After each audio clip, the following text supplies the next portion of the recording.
bin Auf al-Muzanni radhiyallahu anhu ta'ala,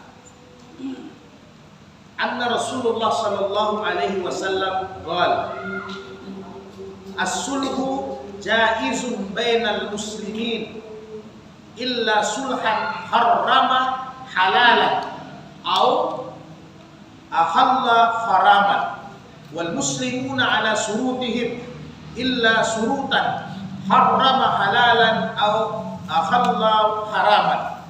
Rawahu Tirmizi, hadis sahih.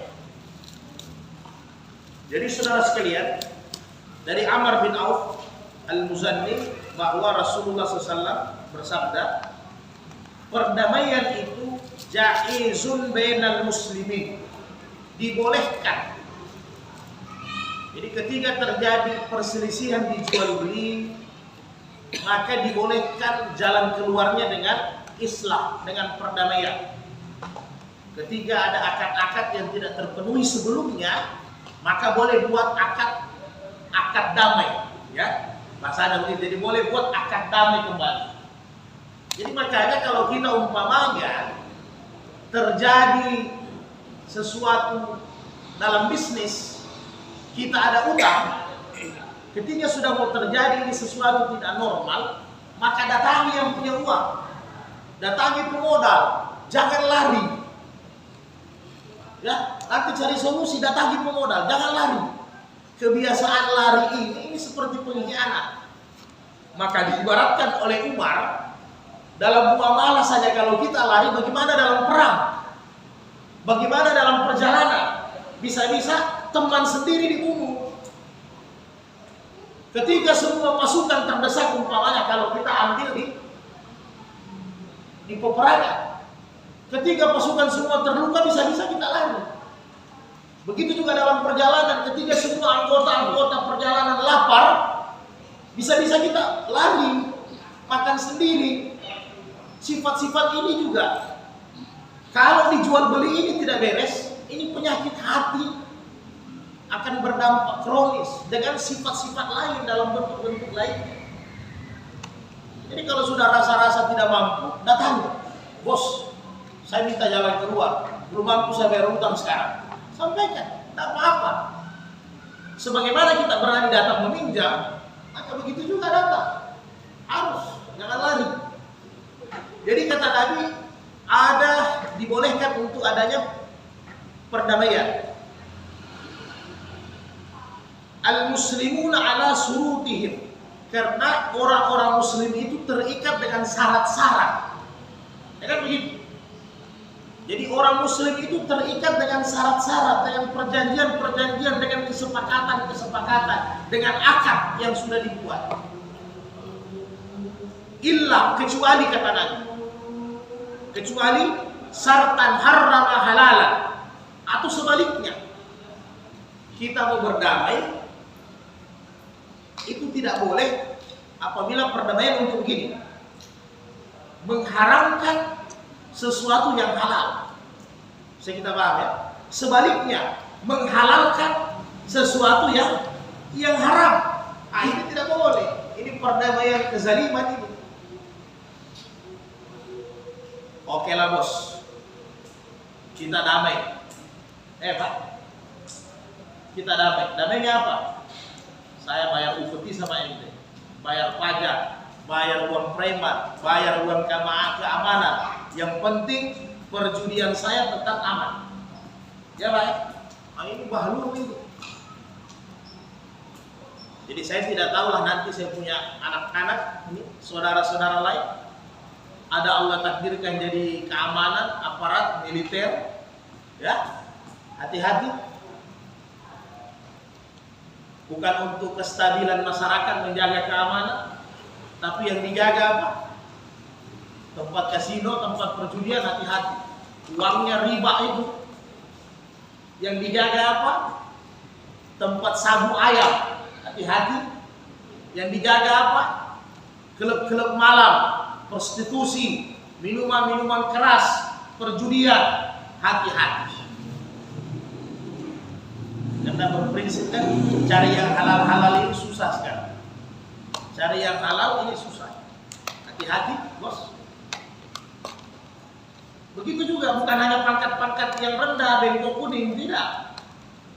Yang sudah pangkat-pangkat di atas, hati-hati, jangan jadi backingan. Jadi backingan pengusaha-pengusaha besar. Hati-hati. Oh, ini perjudian, ini minuman keras, ini tempat sabu ayam aman. Kenapa?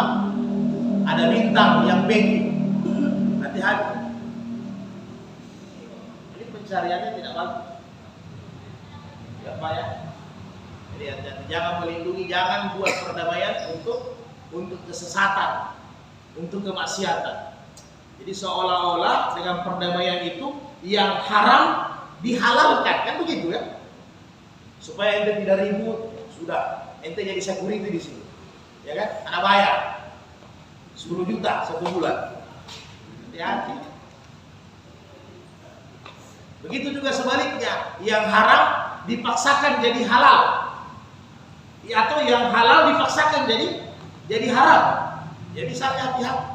Anda yang nanti ada kerjaan, siapa tahu kerja di lab, ya kan?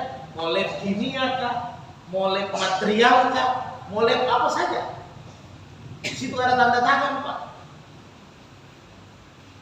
Ya, satu produk makanan yang sebenarnya itu halal, tapi karena ada bayarannya, persaingan bisnis, tolong ente buat hasil lab, bagaimana makanan itu haram, ya kan? Jadi sama. Atau sebaliknya, ini makanan ini haram, coba ente buat bagaimana itu makanan jadi haram, lewat hasil lab, balai pom dan sebagainya. Ini hati-hati, godaan kerja. Barat, Pak. Jadi artinya semua lini pekerjaan bisa masuk riba, Pak. Ya, Pak. Ada memang yang pekerjaan itu riba, memang dia punya saran, tapi ada juga sebenarnya sarannya itu bagus, tetapi disalahgunakan menjadi riba juga, jadi sama. Jadi jangan nanti jadi makanya Nabi sampaikan riba itu sampai 7 tingkatan, maksudnya ya. Jadi orang yang punya tempat, orang yang memberi fasilitas, orang yang melihat, notarisnya, produsennya, kan semua, investornya, semua masuk. Riba semua kalau saya. Jadi hati-hati. Jadi jangan nanti seperti debatnya 2 orang bersahabat, ya.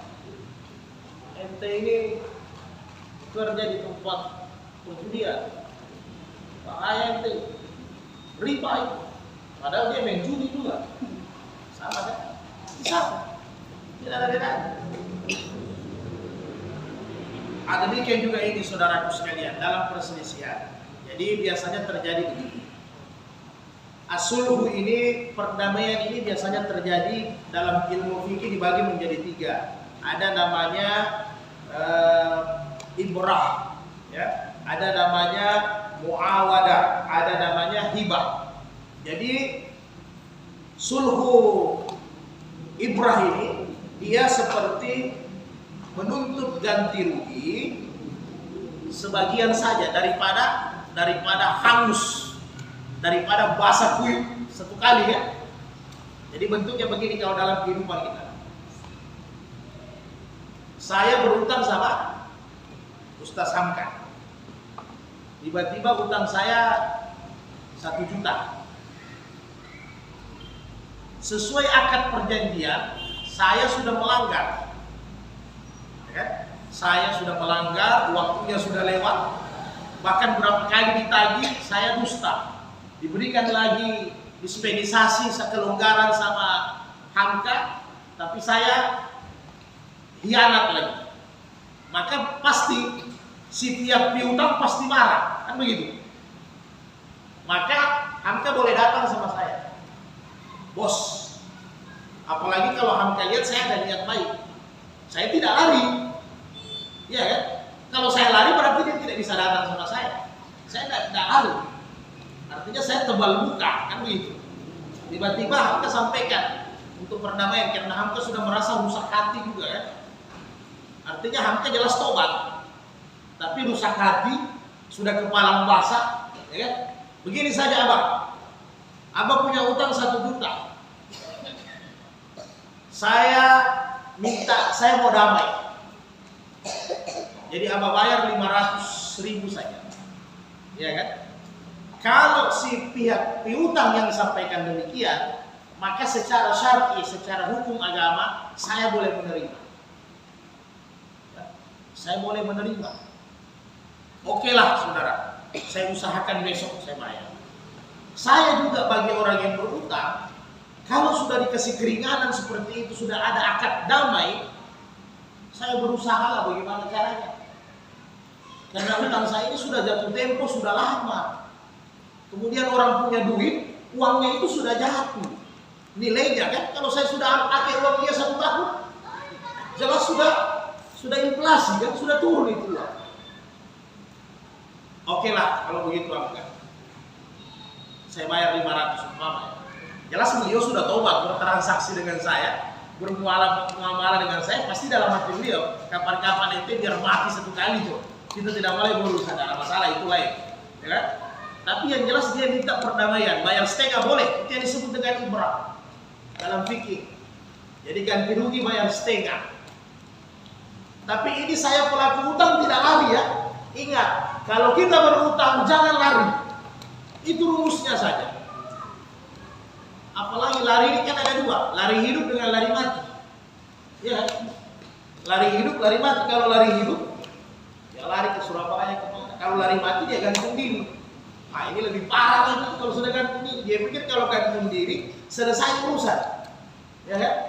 Dia tidak tahu kalau dia gantung diri maka bertambah masalah, ya kan begitu?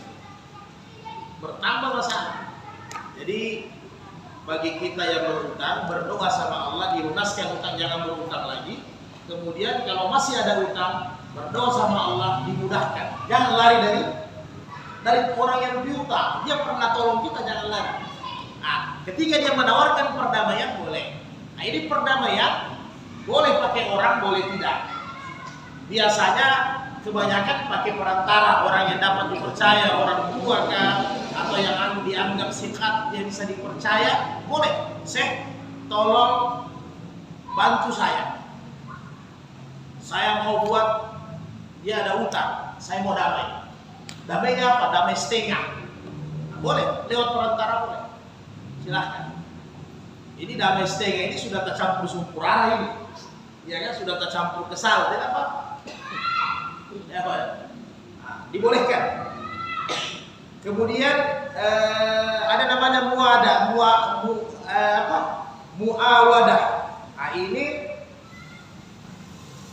dari barang asli, umpamanya saya berutang sama Hamka, utang saya 100 juta, ya, saya tidak bisa bayar. Artinya saya sudah pailit, sudah lewat jatuh tempo. Maka Hamka sebagai piutang datang sama saya. Abah, begini saja, saya minta damai. Kita buat akad jual beli, akad damai. Bagaimana itu Hamka akad damai? Abah kan punya mobil, ya kan? Abah punya mobil. Jadi kalau bisa kita tukar saja. Abah punya utang dibayar dengan itu mobil. Tapi setiap sulh, setiap damai, jumlah sesuatu itu tidak seimbang. Itu sudah pasti. Umpamanya saya punya mobil bajai, ya, bajai, ya. Jangan bilang karena pasti tidak seimbang. Karena orang yang minta damai dia sudah pasrah. Daripada bahasa kuyuk, lebih baik bahasa baku, ya kan begitu. Dari sudah jatuh tangga, jangan tertimpa tangga lagi, kan begitu. Jadi abah punya bajai, abah utang 100 juta, abah punya bajai. Mari jo itu bajai. Walaupun harganya bajai ini mungkin tidak sampai 10 juta, karena 10 juta kan. Nah, jadi pasti masih jauh sekali. Tapi ketika yang punya piutang tawarkan itu, maka bagi kita yang berutang boleh terima. Dapat. Itu sudah luar biasa itu, Bos. Sudah luar biasa. Artinya konsekuensinya Anda punya hidup nanti pasti agak sulit sedikit. Kalau Anda bertakwa, bisa paham? Supaya kita begini maksud saya. Karena jangan nanti kita merasa saya sudah ibadah, saya sudah sholat, saya mau belajar bertakwa.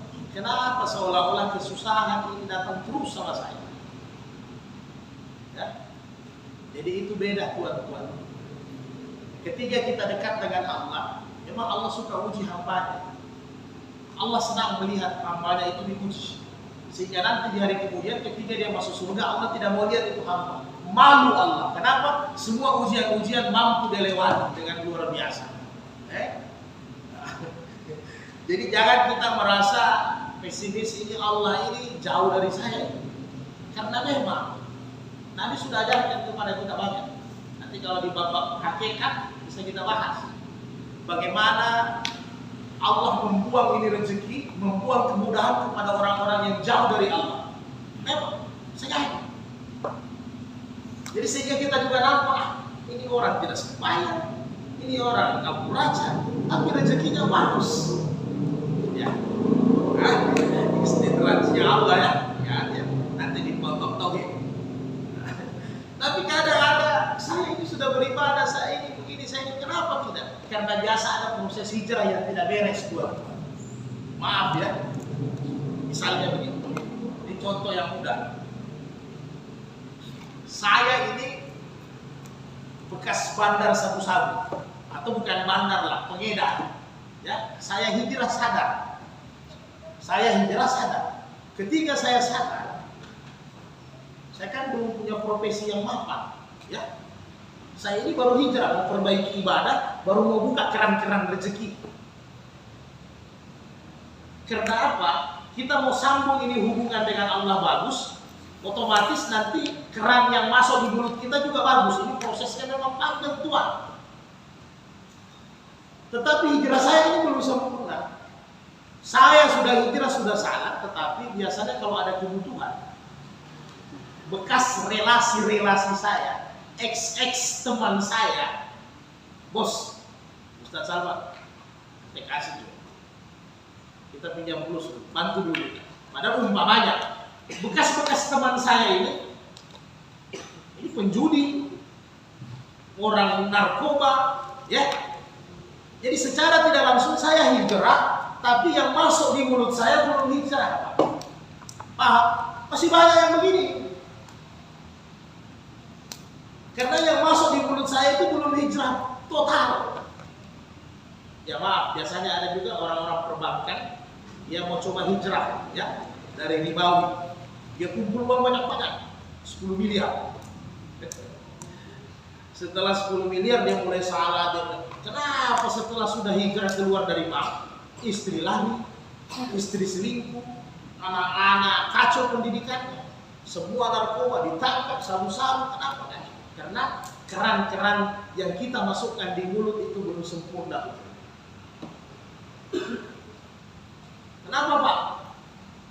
Usaha apa sekarang? Sudah saya tidak mau rubah. Tapi kan dia tidak sadar, usahanya sekarang itu dari hasil. Jadi itu prosesnya memang. Jadi ketika kita mau hijrah tidak sungguh-sungguh, memang cobaan benturan itu akan banyak. Supaya apa? Setan ingin kembalikan kita ke tempat jahat. Begitu memang. Sehingga kita putus asa. Sudah, saya ibadah juga, saya hijrah juga parah. Sudah saya kembali ke riba saja. Saya kembali ke maksiat saja. Kayaknya lebih enak hidup dulu daripada sekarang. Itu. Hati-hati ya. Ujian Allah ini halus. Setan ini bisikan. Jadi yang ketiga, ada namanya lagi itu hibah. Nah, kalau hibah ini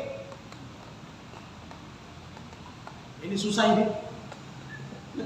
Kalau sudah hibah ya hibah. Bagaimana hibah? Ya hibah berarti ikhlas ya. Misalnya begini, ini orang piutang yang baik. Saya dengan Ustaz Salman ini sudah bermuamalah 10 tahun. Tidak lunas-lunas saya punya hutang sama beliau. Ya kan? Malah saya punya, setiap saya datang menagih, tensi saya naik 200.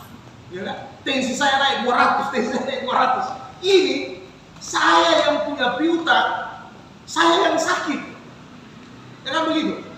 Saya yang sakit. Sudah kalau begini Pak. Saya juga takut jangan sampai saya datang lagi sama Salman, saya maki lagi dia nanti sakit hati. Kan begitu? Ya kan? Dia nanti sakit hati, bahaya. Kalau dia sakit hati, jangan sampai doa dari dia pada saat dia sakit hati, doa waktu itu diijabah oleh Allah, maka gara-gara urusan dengan dia banyak urusan-urusan saya nanti terhalangi. Ya jelas kalau saya naik tensi 200 Pak, jelas saya tidak bisa jualan besok. Ya kan? Pasti saya pusing, bisa-bisa saya jatuh, bisa-bisa saya masuk rumah sakit, biayanya lebih besar daripada utangnya. Ya, jadi saya datang sama begini saja. Beliau datang sama saya begini saja. Kayaknya sudah saya juga punya tensi naik terus ini saya juga mati terus. Jadi begini saja, anak hibahkan saja, ada punya utang sama ente. Selesai, kita buat akad perdamaian, akad hibah, tuntas, selesai. Nah ini jarang ya. Ini yang masuk dalam ayat itu. Kalau kamu ikhlaskan, fa'inta saddaku, khairul lakum, itu bagus, lebih bagus bagi kamu. Dan ini sulit, tingkatannya tinggi. Walaupun sudah tercampur sempurna juga, tapi daripada tensi saya naik terus, sudah saya ikhlaskan saja. Jadi perdamaian itu tetap ada jalan. Jadi intinya kita yang berhutang, ada perdamaian berarti ada kedua belah pihak. Jadi utamanya pihak yang hutang jangan selalu lari. Kalau kita sudah buat akad baru, bos kasih tangguh saya waktu, tambah waktu, temponya 2 bulan. Ketika 2 bulan Anda tidak bayar, kasih kabar lah. Ya, ini biasa tidak. Nomornya orang piutang diblokir. Kalau sekarang kan modern ya kan, jarang orang datang silaturahmi langsung. Karena kalau silaturahmi langsung, orang anak-anaknya dengan istrinya sudah diajar. Ada bapak bilang tadi jangan kasih tahu. Kalau ada, bilang keluar. Jadi tidak ada gunanya silaturahmi ya. Nah, kalau tidak diketuk-ketuk pintu, dia ada di dapur, tidak buka pintu, atau pura-pura dia gembok. Hati ya kalau sekarang kita di WA, bos, bagaimana? Ada kelonggaran ini? Ya, di setel HP-nya, centerangnya bukan centerang hijau, ya, atau centerang biru. Jadi seolah-olah belum dibaca. Baru harap, padahal dia sudah baca. Atau maksimal dia blokir itu nomor. Kita kan kurang ajar, janganlah hadapi itu barang. Hadapi. Kenapa harus takut? Ya kan? Berani berbuat, berani bertanggung jawab. Saya tidak mampu bayar sudah ini.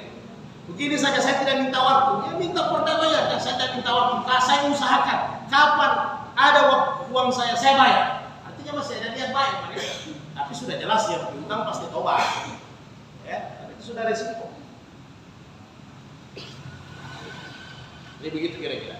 Hadis berikutnya.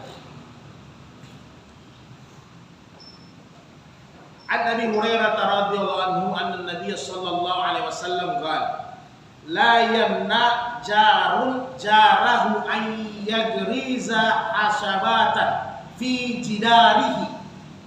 Thumma yaqul Abu Hurairah mali arakum anha mu'ridin wallahu la armina al arminu bihima baina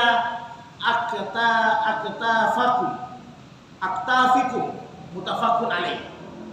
Jadi begini kira-kira. Rasulullah kata Abu Hurairah melarang tetangga, ya. Janganlah kalian melarang jarun tetanggamu, jarahu ayyagriz, dia ingin memasang kayu batas atau pagar batas tanahnya. Aku lihat, kata Hurairah, aku lihat kalian selalu berselisih tentang itu. Ya. Sehingga kata Hurairah, wallah, sesungguhnya kalian berpaling dari itu. Sesungguhnya aku benar-benar ingin meletakkan itu batas-batas di pundak-pundak kalian. Jadi begini. Ini masih ada hubungannya dengan muamalah, hanya skopnya lebih luas. Jadi jangan kita jadi bermuamalah dalam kehidupan, kita jadi bahlul. Misalnya begini Tuhan, ini rumah, ya. Habis itu kita bertetangga.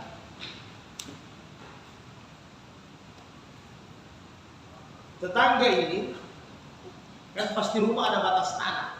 Kalau sekarang kan ada surat. Jadi tetangga ini pasang batas tanahnya di sini, pagar.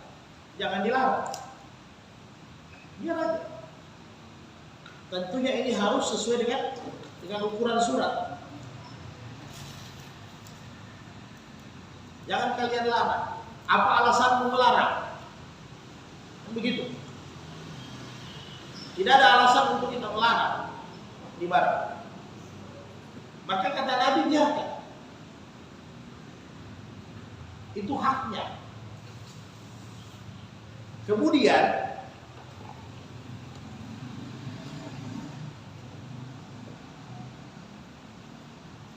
saya bangun rumah pertama, tetangga saya. Kemudian ada tetangga berikutnya. Ini tetangga saya. Kemudian saya bangun rumah belakangan.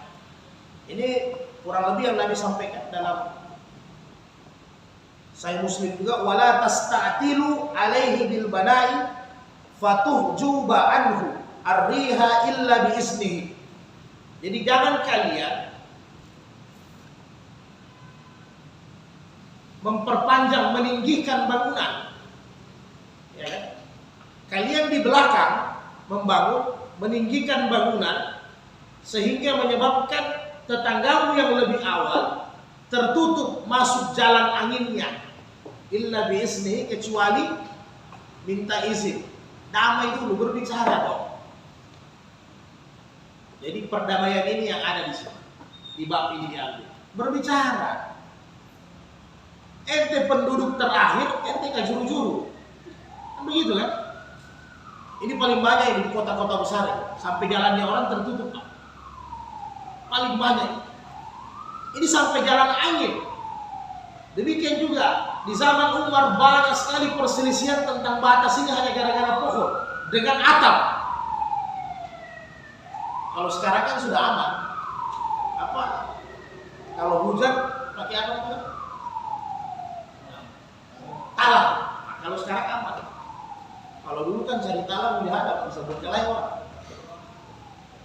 Ini persoalan yang begini harus damai, dibicarakan. Jangan sampai tidak dibicarakan. Apa Anda ini bertetangga? Kita tidak masuk dalam bab tetangga ya. Kita tidak masuk. Itu kalau bab tetangga lagi lebih luar biasa lagi. Iya kan? Jangan sengsarakan tetanggamu dengan bunyi-bunyi saji besi. Kalau orang Muslim apa saji besi? Jangan sengsarakan hidung, sengsarakan telinganya tetanggamu dengan gorengan-gorenganmu maksudnya ya. Kira-kira begitu. Jadi artinya ente goreng dia lapar. Jadi perbanyak kuahnya.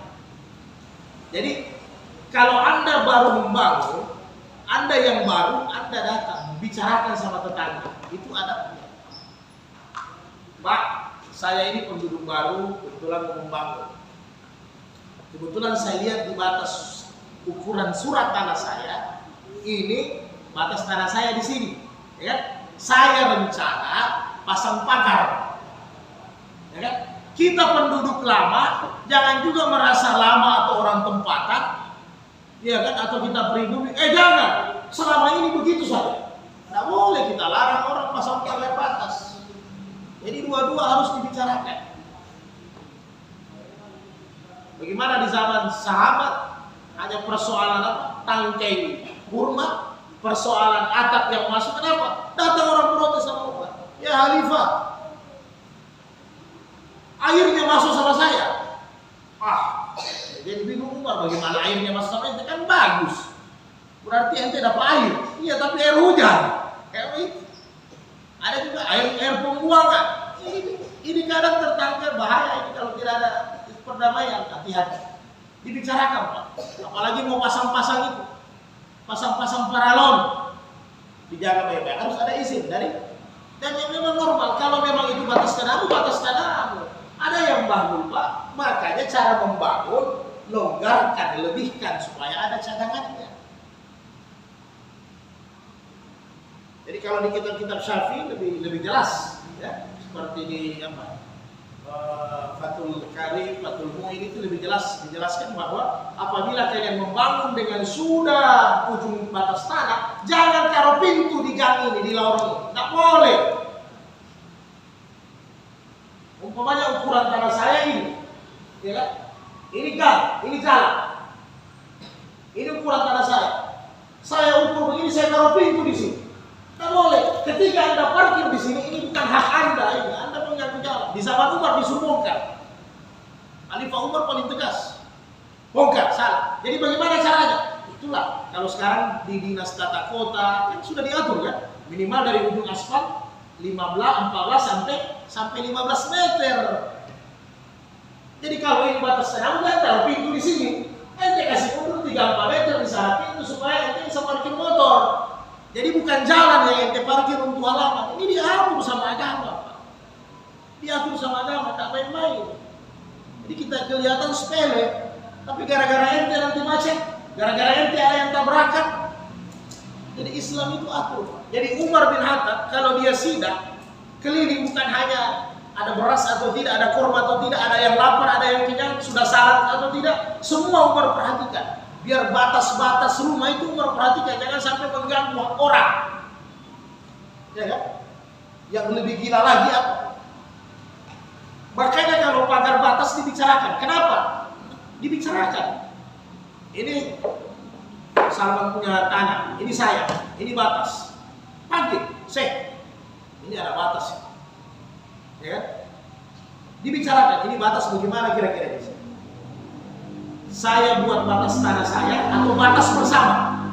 Paham? Jadi kalau batas bersama berarti sama-sama ilas berapa meter lah kira-kira kan? Di sini ambil setengah, di sini ambil setengah, berarti batas di sini. Ini namanya batas bersama. Boleh. Berarti pembangunannya bersama. Pondasinya sama. Kemudian dindingnya sama. Ketika nanti saya mau melengketkan batas pagar ini untuk melengketkan di sini paket ini, tidak usah bilang bangunan. Saya paku untuk apa? Untuk jemuran, saya paku untuk gantung belanga atau belanga goreng. Ini halal. Ini halal, Pak. Kenapa? Batas bersama, bukan orang punya saya pakai karena ini batas saya. Bisa paham? Begitu juga Salman, ini dia punya batas rumah. Ini batas bersama. Ketika nanti beliau paku ini pagar untuk jemuran, dipaku untuk jemuran atau dia bikin lagi untuk dinding-dindingnya WC supaya lebih irit kan? Ini boleh, halal. Kenapa halal? Karena batas bersama sudah dibicarakan. Tapi kalau kira-kira ini Salman dia bangun batasnya sendiri, oke? Tinggi 2 meter. Ya, saya ini tetangga. Ini batas bukan batas bersama, batasnya beliau. Tiba-tiba saya tetangga di sini, paku tembok pagarnya beliau di sebelah, di sebelahnya, dipaku. Saya gantung belanga, saya buat jemuran tanpa izinnya Salman. Ini saya dosa, ini riba saya. Jadi kalau ini dapat pengadilan, ini dihukum. Ini yang terjadi di Umar bin Khattab, banyak dia bongkar bangunan-bangunan. Karena kau salah. Bahkan orang Yahudi ada melapor, hanya ranting pohon dimenangkan orang Yahudi. Anda menanam, Anda tidak bisa bersihkan, tidak bisa rapikan, mengganggu batasnya orang. Diambil mangganya, marahnya minta ampun. Tapi rumputnya dia tidak urus. Lalu, makanya di fatwanya Umar itu, ketika ada yang berselisih dua, Umar katakan, siapa yang sapu rumputnya? Umar panggil dua-dua. Siapa yang sapu rumputnya? Orang Yahudi itu yang sapu rumputnya. Anda muslim, Anda salah. Itu hak dia. Sampai begitu Umar bin Khattab. Jadi jangan sembarang. Jadi kadang kita ada sudah sembahyang di rumah. Sudah alhamdulillah sudah berjemaah di masjid. Satu hari baca Quran 1 juz, one day 1 juz, ya. Silaturahminya bagus, pekerjaannya sudah halal. Tetapi numpang dia punya tetangga tanpa izin dipakai jemuran. Berdosa kita. Berdosa. Tak main-main. Jadi makanya dibicarakan kalau batas bersama halal, tapi kalau bukan batas bersama tidak halal. Makanya orang dari kemudian bukan hanya pailit di dunia, bangkrut fulus, tidak. Nanti banyak amal-amal di dunia itu pailit, bangkrut. Kenapa? Dia tidak tahu kenapa bisa, padahal dia tidak tahu. Seumur hidup dia numpang dari orang tanpa izin orang. Karena orang kalau ada ente tanpa izin dia ada dua, dia kasih atau tidak. Dia kasih sedangkan dia kasih, dia tanya dulu, ente bikin apa di sebelahnya? Iya kan? Kalau merusak dindingnya dia tidak kasih. Anda seenaknya saja, tidak boleh. Sudah ada rumah dibangun, tiba-tiba kita bangun rumah 10 tingkat. Ya? Bicarakan dong. Kan ahli-ahli, jelas konsultannya, ahli tekniknya, gambarnya sudah tahu posisinya. Ya kan? Oh ini arah angin, kalau siang angin kemari, kalau malam angin begini. Nah ini mana? Jadi bagaimana Pak? Saya rencana bangun yang tinggi. Ya kan? Dibicarakan, diminta izin. Jangan kalian membangun yang lebih tinggi bangunan sebelumnya ada bangunan saudaramu, gara-gara bangunan kalian saudaramu tertutup. Jadi ya, memang Anda membangun di Anda punya tanah, tapi Anda belakangan. Nggak boleh. Kalau memang Anda rasa dia mengganggu, susah, Anda datang. Pak, minta maaf. Atau pakai perantara, ya kan?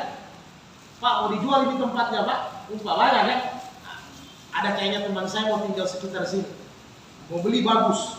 Kalau NJOP-nya ini kayaknya NJOP-nya 1 meter 200.000. Tapi teman saya siap bayar 400.000. Nggak apa-apa. Supaya aman, karena kalau kita membangun, dia agak terhalang, agak repot. Ada juga orang sudah mau dibeli, ada juga ini harta pusaka. Pas orang sudah membangun, terjepit dia, dengan dasar. Dan banyak yang begitu. Jadi mudah-mudahan bisa kita paham. Hasan sudah ya. Hadis terakhir. An Abi Humaid Asy-Sya'iri radhiyallahu anhu ta'ala qala Rasulullah sallallahu alaihi wasallam la yahillu li amri'in an yahuza asha akhihi bighairi tibi nafsi dinhu rawahu Ibnu Majah Hakim fi sahih. Kayak sama ini. Tidak dibolehkan seseorang mengambil tongkat saudaranya tanpa saudaranya itu ridha. Jadi ini skopnya lebih luas lagi. Ya, ini Nabi gambarkan asya tongkat. Ya, Nabi gambarkan tongkat. Tidak boleh kita mengambil tongkat saudara tanpa dia ridha. Paham? Ini luas, barang-barang, sandal, skopnya. Ya, ini kadang kita pinjam obeng, bukan pinjam selamanya, pura-pura lupa obengnya orang. Ada yang kecil-kecil Pak. Iya, pinjam palu-palu, pinjam linggis. Kadang kita sudah lupa. Baru pas ditanya pura-pura lupa, pura-pura hilang ingatan. Jangan. Nah ini kadang kita juga kalau memang dalam rumah bukan kita punya hak, kasih pula. Yang jelas kita yakin ini belum pernah saya beli. Itu skop yang lebih kecil. Yang lebih luas ya sama. Yang punya tanah jangan kita ambil kalau belum minta izin. Kita pakai kalau belum minta izin. Harus minta izin. Tidak boleh. Karena kalau kita tidak minta izin itu riba. Tidak boleh. Semuanya harus diminta izin, tidak boleh mengambil saudara, memakai apa saja, semua dalam bentuk apa saja tidak boleh tuan-tuan sekalian. Karena kalau sudah begitu berarti kita bukan mencuri, tapi dia ada riba di situ. Itu kelebihan ya. Saya punya tanah 40 kali 40, jangan begitu. Nah, setelah itu saya pakai bangunan full, saya pakai jemuran. 2 kali 2 tapi tanahnya orang tidak dibilang, sampaikan nggak bisa. Ini kasih tahu kenapa kelebihan yang kita pakai riba karena lebih daripada kita punya itu riba. Jadi jangan anggap itu bukan riba. Riba semuanya, kendaraan, pakaian, semua kita yang padahal. Kalau batas tanah yang